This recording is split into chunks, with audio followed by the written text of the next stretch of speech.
Well, let's begin our lesson. Okay, welcome back to lesson number 2. It's me, it's Dreamer. It's my pleasure to welcome you back to our classroom. Now, today's focus, its lesson, is going to be on Saida, specifically how best to utilize our own Saida in AFK Stages. She's here in the classroom right now, so I will mention it silently. We're also going to touch upon maybe how to counter Saida should you ever come across her in AFK Stages. But for the most part, we're going to look into how to make her the AFK stage goddess that she is and commonly known as. So, without further ado, I'm going to take the register and then we'll get stuck into the content, okay? So, first on the list, Mr. Rowan. I'm here. Okay, and Rowan's duck. Wah. Da, da, da, da, da. Okay, 2 to go. Isabella. We have an Isabella in the class? I have not seen an Isabella. Isabella? Yes, I'm here. Who said that? Where was that? Oh. Oh. Well, as long as you're comfortable there. Okay, well, last on the list is Lucius. Lucius, are you here? Sir Lucius, at your service. Lucius, here would have been sufficient. You don't need to give us your full name and title. Thank you very much. Now, without further ado, let us delve into the main part of the content here today, which is Saida herself. So, yeah, let's take it away. All right, class. Today's focus is Saida, the Vampiric Vine, the AFK stage goddess herself.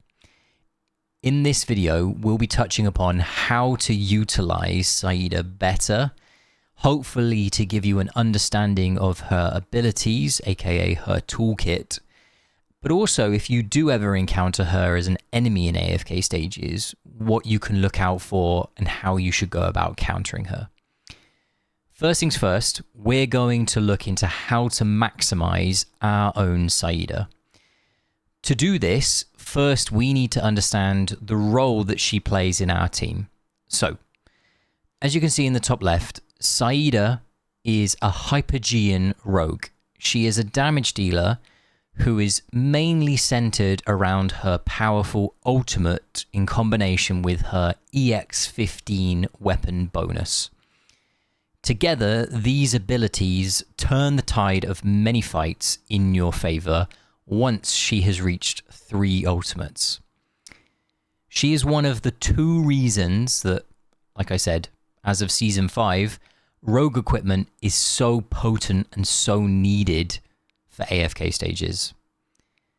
She enables the Celestial Hypergean Phantomal, which is a mechanic that we in Season 5 are seeing.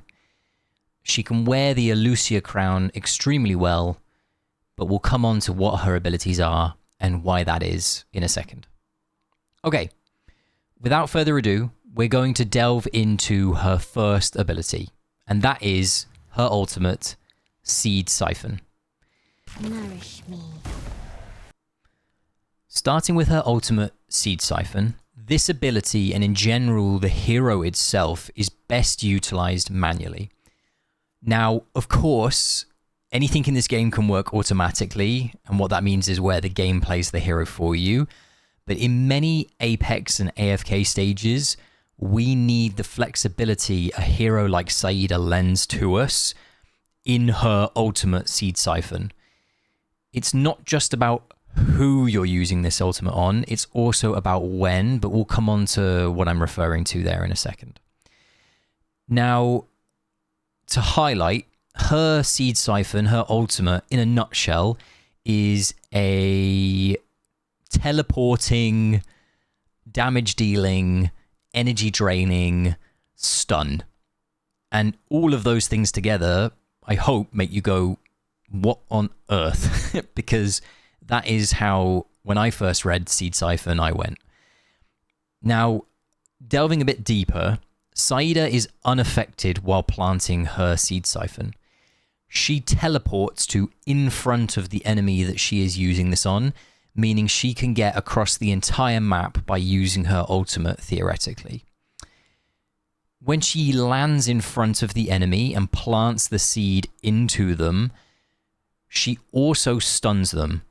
The game says effectively she prevents them from moving or acting. It's a stun.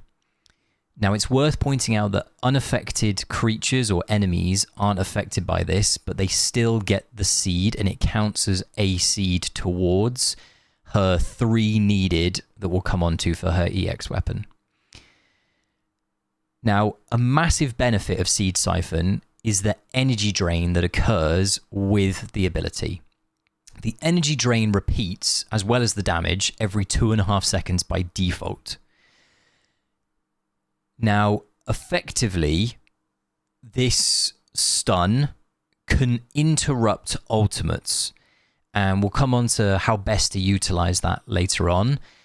But it's worth keeping in mind that it not only drains the enemy of their energy, but it can also interrupt enemies during effectively their cast animations.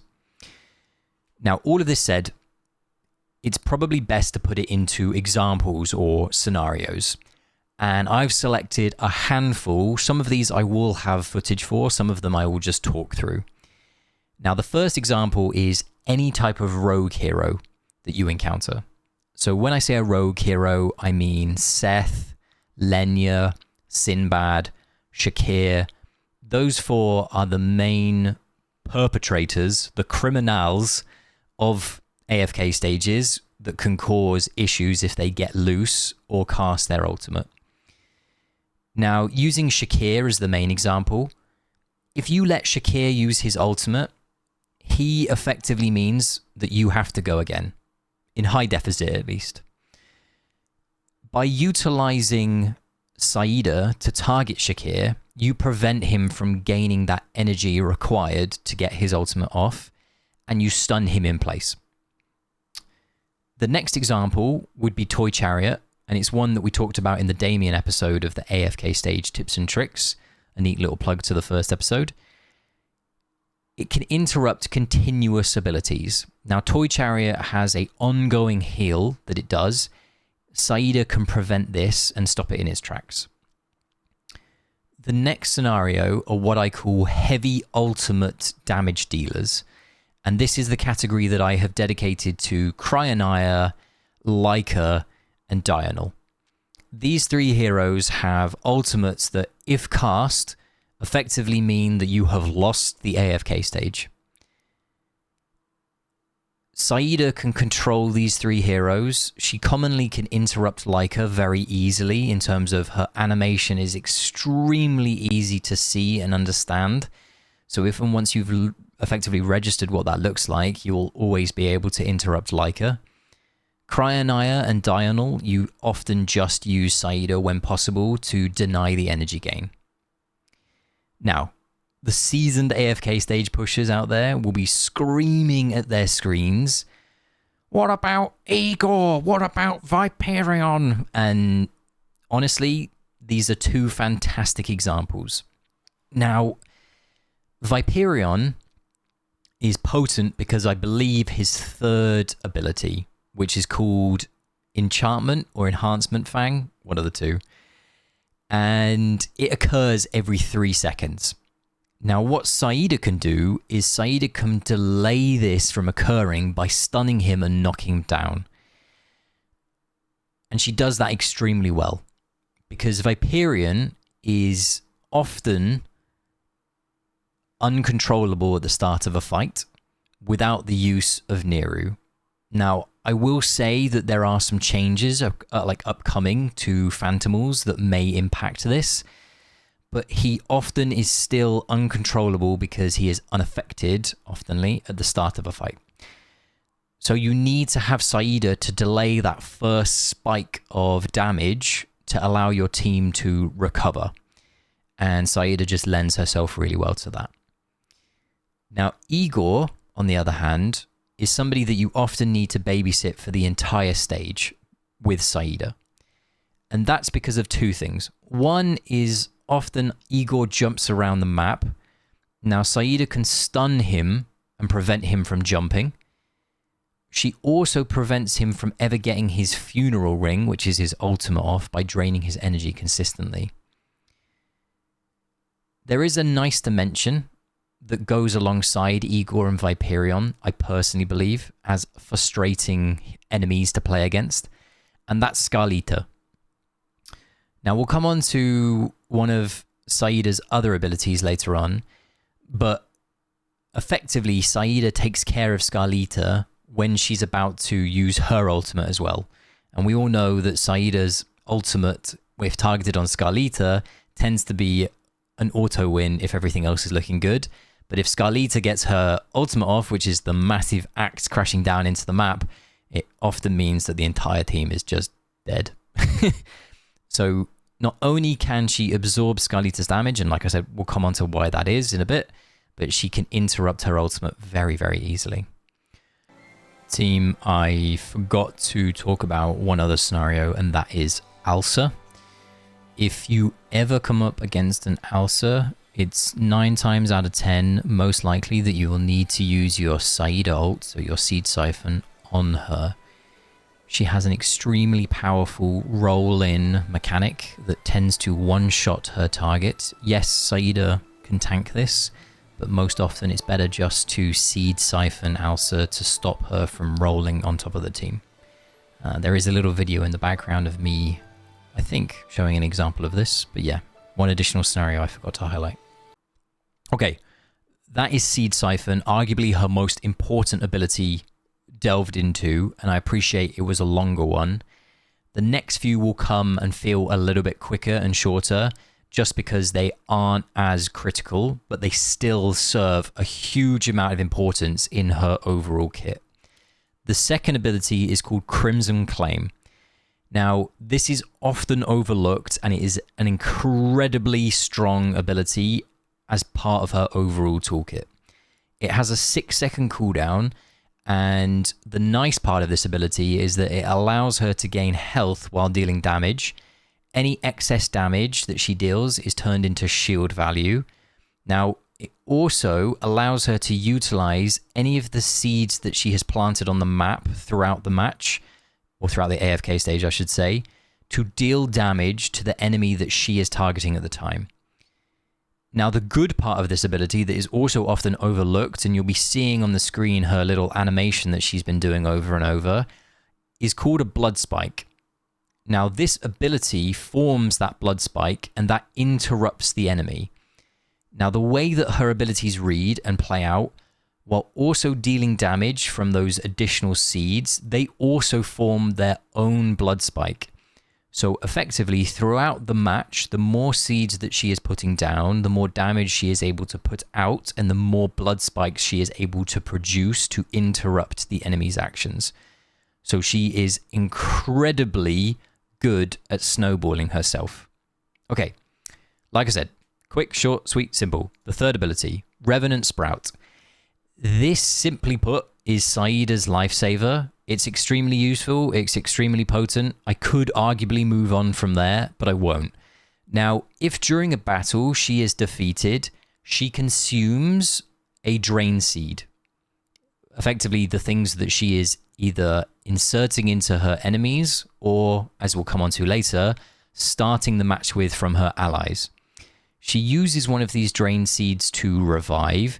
She will always pick the oldest seed on the map first when she effectively restores herself back to life. She restores additional health for every second that that seed has been alive. There is a cap on that. I think it's 80% of her health pool. But what this does is it allows her to tank effectively massive damage abilities. Now, I touched upon a scenario in Seed Siphon, such as the Scarlita Slam. She just takes it. Don't worry, team, I'll just take it from the air, like the William Dafoe looking up into the air meme. And she just takes it. No problem at all. I'm back. Feeling fresh. Ultimates. Cool. So this ability is extremely, extremely pivotal as part of her kit. It just makes her so self-sustaining.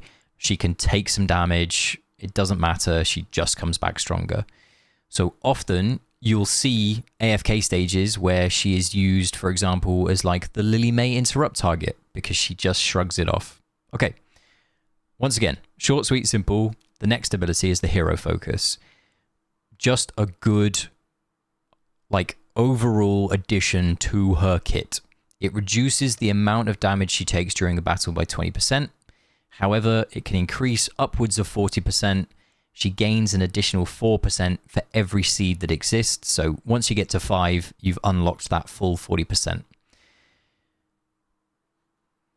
Okay, next to her, effectively her EX weapon ability, but we'll come back to this because it's going to be a little bit more in depth and we're on this kind of like quick speed round one. So I'm going to go to her Enhanced Force because it's short, sweet, simple, and it's in trend with what we're doing at the moment. Now, this unlocks when she gets to Supreme Plus, and in short, in sweet, in simple, when a battle starts, she plants 2 drain seeds in her enemies. This gives her 2 lives straight away that she can utilize, which is extremely powerful given she's quite squishy. And you can then utilize that revive mechanic to navigate certain abilities in an AFK stage or a high amount of damage that comes out at the start from, say, a ranged enemy. Now, it's important to note that these seeds don't harm your team, but instead they actually help your team, meaning there is some strategy involved as to who you have as your 2 seed targets. Now, you'll be asking, what benefit do they have?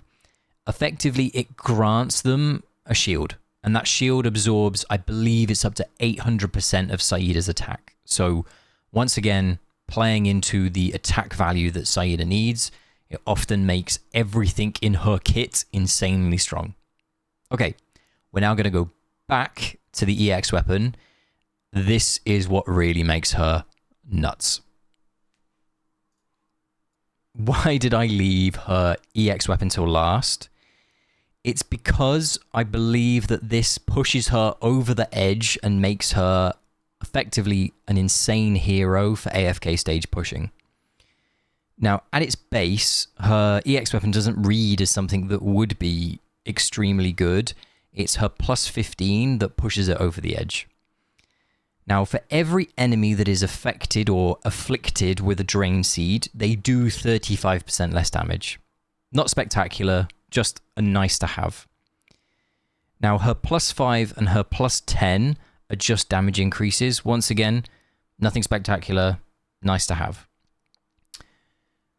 Now, the other part of her default kit, it's not like a plus 5 or a plus 10 or a plus 15, is that each time she casts an ultimate, the time between her drain seed attack effect, which is the piece in seed Siphon that occurs every 2.5 seconds that does damage and some energy drain, is shortened by half a second.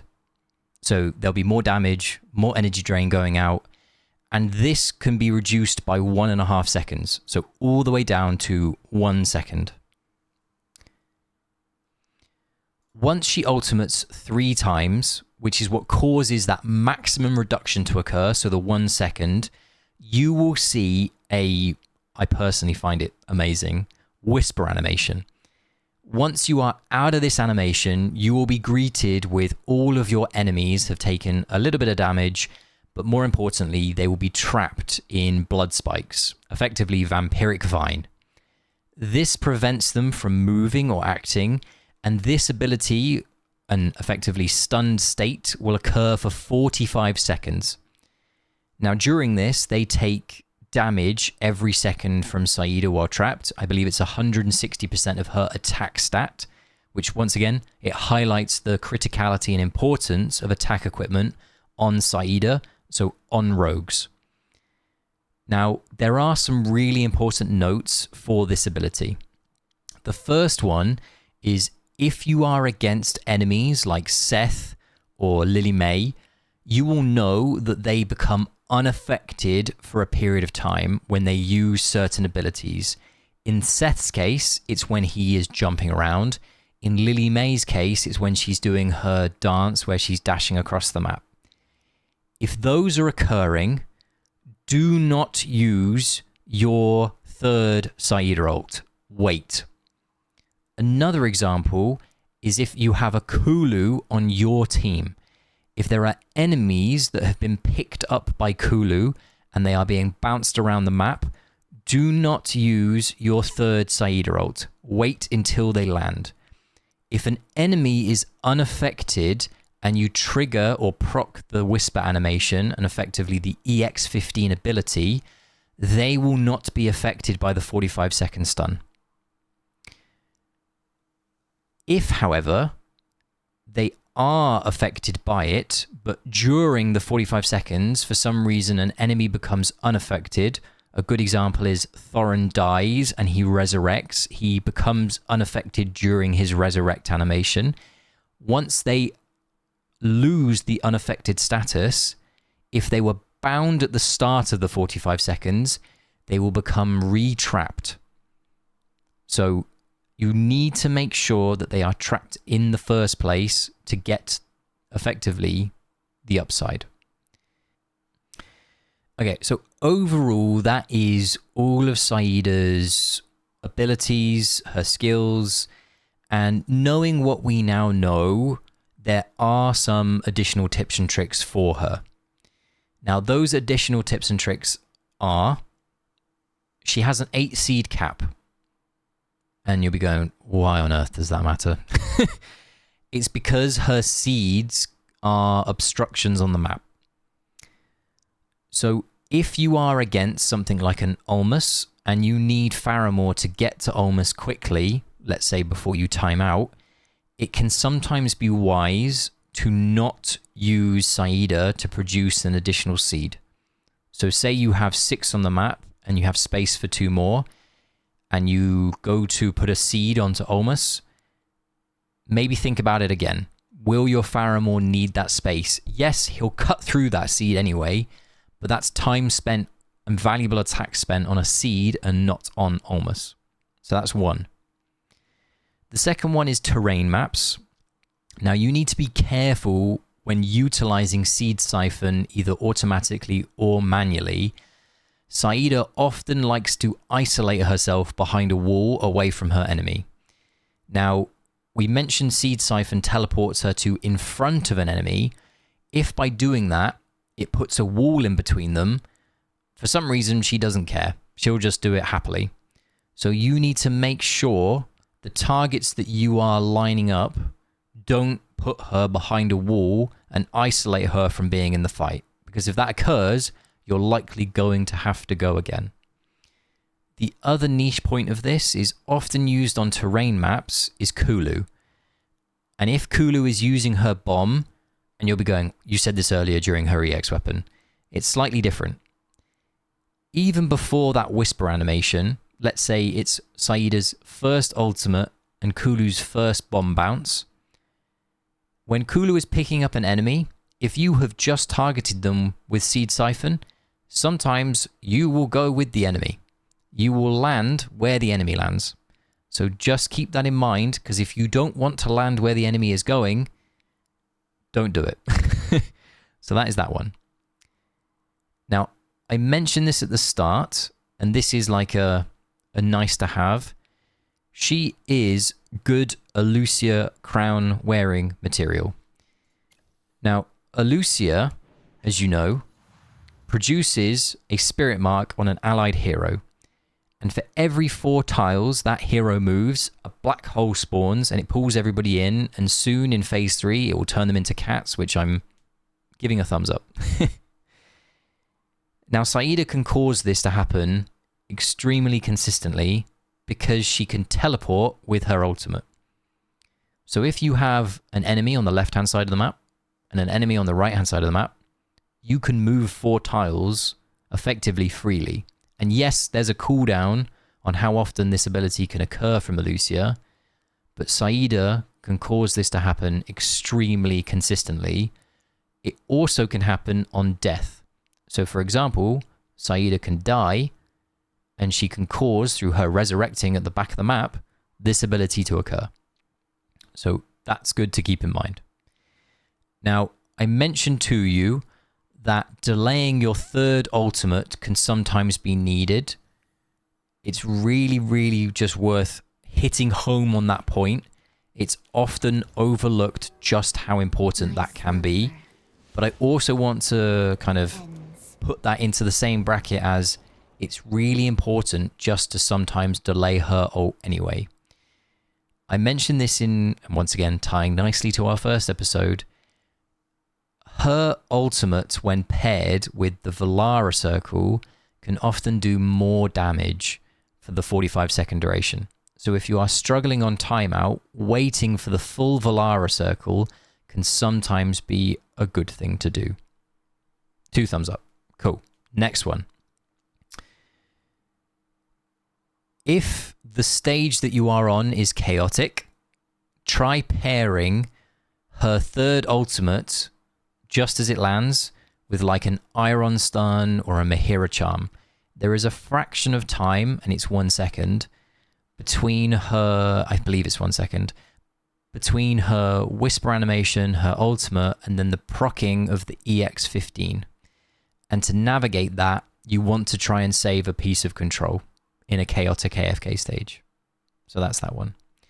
Now, she wears haste extremely well. And who provides heroes haste? It's Hugin. So Hugin can often be manualed onto Saida to get her through her 3 effectively ultimates quicker and better.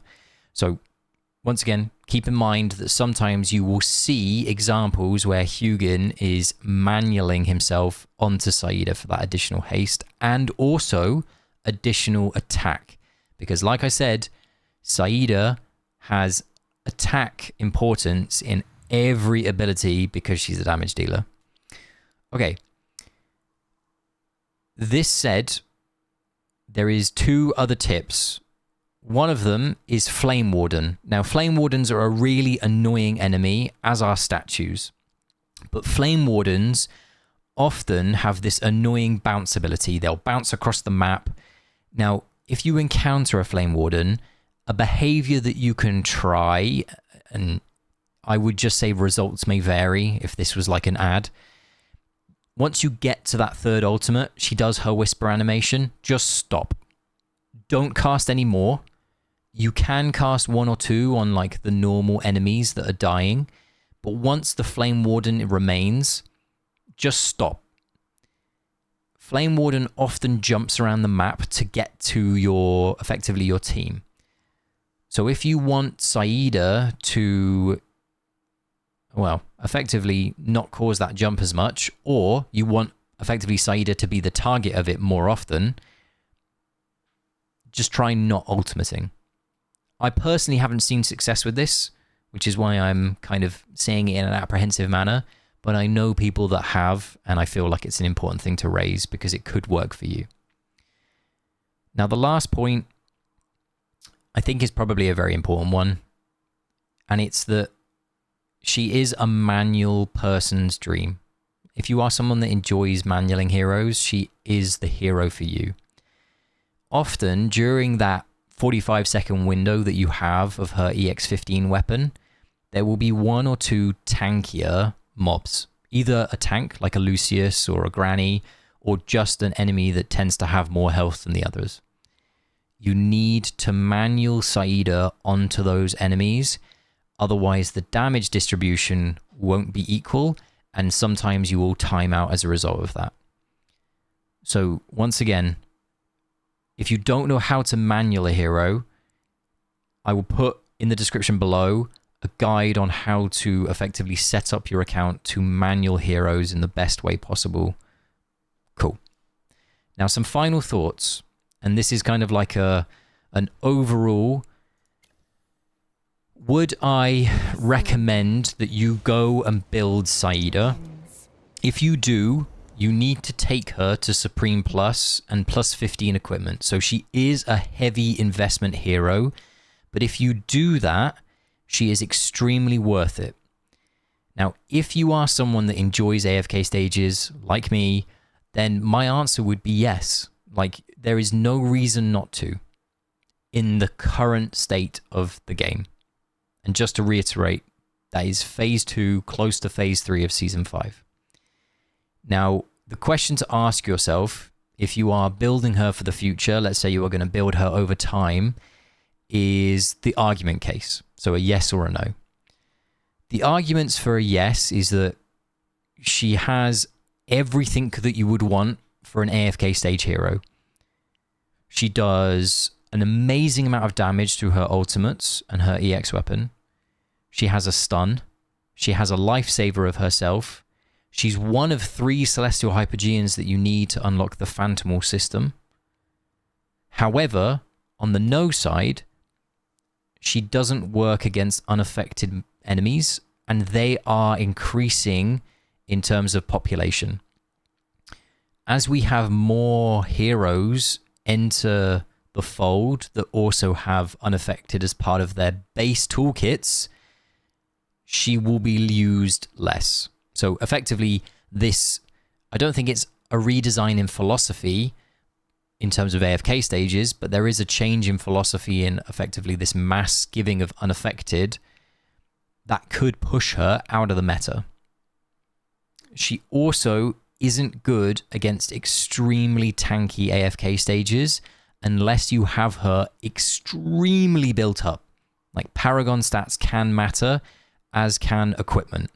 And sometimes we see that you don't have enough damage because you have built the equipment wrong, or you don't have her at crown, or something like that. So those are the yes and no's. Ultimately, I took her, and you can see on the screen, I personally took her to Paragon 4 crown, which is plus 25, happily. Because I love AFK stages, I spend a majority of my time in this game in AFK stages. Like, it's 90-95% of my time in that game mode. So why wouldn't I? And if you are on the fence, I would just think about what you enjoy in this game. And if AFK stages is something you enjoy, then I would heavily consider building her. Okay. Now, I did say I would include a bit on how you can counter her as an enemy. It's really short, really sweet, really simple. Now, if she's an enemy, she'll only have these first 3 abilities. Don't let her do anything. You just want to prevent her from doing anything. Now, unlike our Saida, who is S+, she won't start with seeds, meaning she doesn't have a second life. Never let her cast her ultimate, therefore she can't revive. You can either use your own Saida to prevent her from getting to her ultimate, or you can just utilize a mass crowd control team that stuns efficiently, effectively, and often.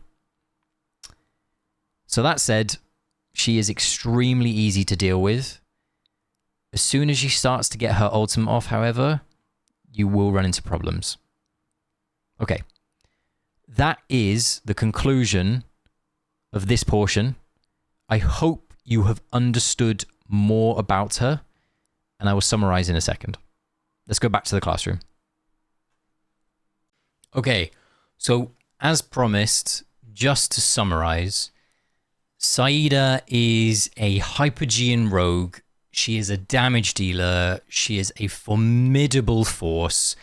She has been given the title over the last couple months, phases, of AFK Stage Goddess because that's what she is. She fundamentally makes AFK stages easier. Now, like the past me said, if you like AFK stages and they are a game mode that you specifically enjoy, I would encourage you to go ahead and pull her to S+, so that's Supreme Plus, and get her EX weapon to at least plus 15. And if you have the red essence, the Twilight essence, maybe even take her to plus 20 or plus 25. Now, she is formidable against any type of enemy. I said that I would summarize, but in reality, the summary is Saida, big good. Like, that is as simple as I can put it. Now, the way to utilize her is pretty commonly known. Like, let's say you are new to Saida and you pull her tomorrow. If you click on the records or the formations button in the bottom left-hand side of AFK stages, you will see all of the teams that she fits into, and she fits into loads of teams. She does not struggle to find a spot. That said, I'm going to put like 1 or 2, 3 or 4 on the screen right now. They'll appear from nowhere, the ether. My teaching powers have just summoned them. There you go. These are some formations that you can use. They will vary depending on the AFK stage that you go into. So just trial and error. I said it in the first episode. One of the most basic things that I want to try and get across to you is have patience, have perseverance. Even with Saida, you will struggle on some AFK stages. It's just normal. We all do it. We all go through periods of time where we just can't get past a specific stage. Just persevere. And if you can't persevere and you really need help, reach out to the community, because the community is willing to help if you need it. Now, all that said, is there anything left? Does anybody else in the classroom have anything they want to say?